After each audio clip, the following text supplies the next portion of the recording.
Nah, anak-anak ibu semuanya, hari ini kita akan belajar mengenai musyawarah. Nah, kita lihat ya, apa itu musyawarah? Nah, musyawarah itu adalah suatu kegiatan membicarakan, membahas ataupun memecahkan masalah, mengambil keputusan secara bersama-sama dengan tujuan untuk mencapai kesepakatan ataupun mufakat. Jadi musyawarah itu kegiatan membahas, memecahkan suatu masalah untuk mendapatkan suatu mufakat ataupun kesepakatan. Itu yang dikatakan oleh musyawarah. Nah, pengertian musyawarah itu dia.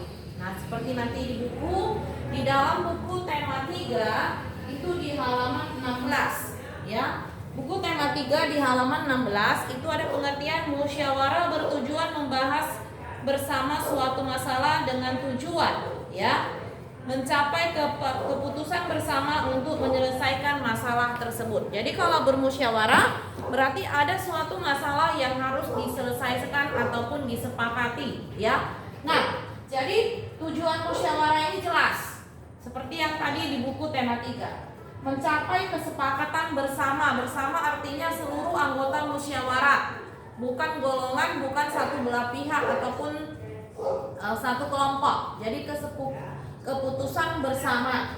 Kemudian masalah itu ya yang diselesaikan ya ataupun persoalan itu diselesaikan ya apabila mengambil suatu kesulitan ya, jadi dilakukan musyawarah.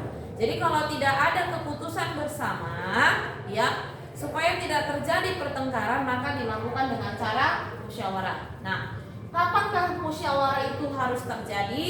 Ya, musyawarah itu terjadi ketika kita ingin mengambil keputusan yang harus didiskusikan bersama-sama. Kemudian yang kedua, ketika kita menemui suatu permasalahan yang tidak mampu kita pecahkan sendiri secara langsung. Jadi musyawarah itu ingat mengambil suatu keputusan bersama. Itu dia yang dikatakan dengan musyawarah. Nah, jadi apa manfaatnya? Yang pertama melatih mengemukakan pendapat, ide ataupun usul, ya. Melatih mengemukakan pendapat. Bagaimana kamu mengemukakan pendapat? Tentu kamu harus mengemukakannya dengan baik, ya, dengan sopan, dengan bahasa yang sederhana. Gak usah bahasanya itu yang membingungkan orang, tidak, yang mudah dipahami, ya, itu artinya. Kemudian masalah dapat segera terpecahkan. Itulah manfaat musyawarah, ya.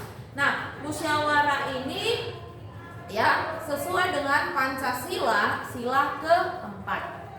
Ya. Ya, sila keempat. Kerakyatan yang dipimpin oleh hikmat kebijaksanaan dalam permusyawaratan perwakilan. Nah, kemudian yang ketiga apa manfaatnya? Menyatukan pendapat yang berbeda. Jadi ketika kita memecahkan suatu permasalahan, ya, tentu banyak pendapat yang berbeda. Setelah pendapat itu kita sampaikan antara satu dengan yang lain, maka diambillah suatu kesepakatan, ya, menyatukan pendapat yang berbeda. Kemudian yang keempat itu membangun rasa kebersamaan, ya. Dengan adanya musyawarah maka kebersamaan itu akan tercipta, ya. Kemudian yang kelima menghindari prasangka dan pertengkaran. Yang keenam melatih menghargai pendapat orang lain, saling menghargai, ya. Saling menghargai dalam musyawarah, ya. Saling menghormati dan menghargai, ya. Yang ketujuh keputusan yang dihasilkan mempunyai nilai keadilan. Jadi keputusan dalam suatu musyawarah itu harus, ya, harus disepakati, harus menyangkut semua, ya, semua orang ataupun, ya, harus, ya, menyeluruh keputusan itu, tidak mementingkan satu belah pihak, tidak mementingkan satu buah kelompok, tidak, ya. Keputusan yang diambil dalam musyawarah itu berarti untuk kepentingan bersama, ya. Kemudian apa itu ciri-ciri musyawarah yang baik? Yang pertama dilakukan berdasarkan kepentingan bersama. Iya, ya. Untuk kepentingan bersamalah maka musyawarah itu dilakukan. Yang ketujuh, hasil keputusan musyawarah itu diterima oleh seluruh peserta musyawarah.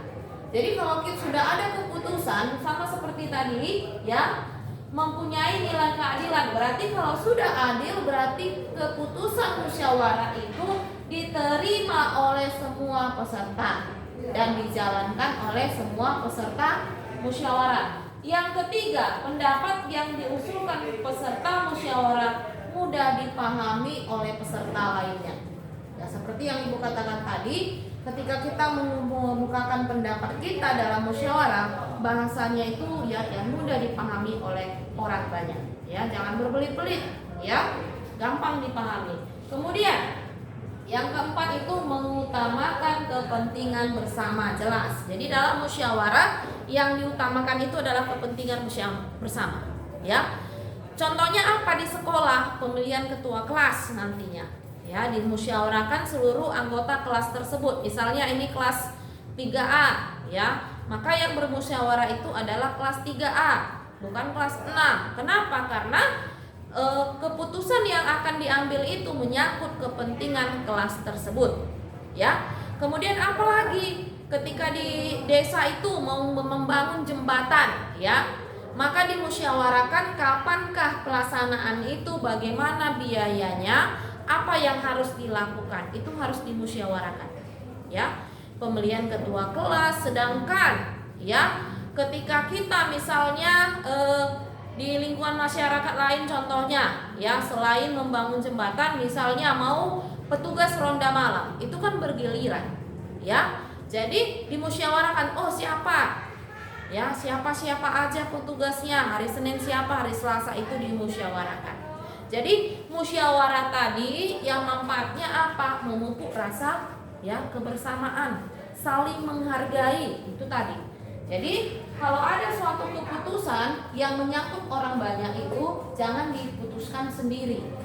Karena dia berkuasa, karena dia ketua kelas, suka-sukanya, oh tidak bisa, ya, tidak bisa, ya. Kenapa? Karena itu adalah keputusan yang menyangkut kepentingan bersama.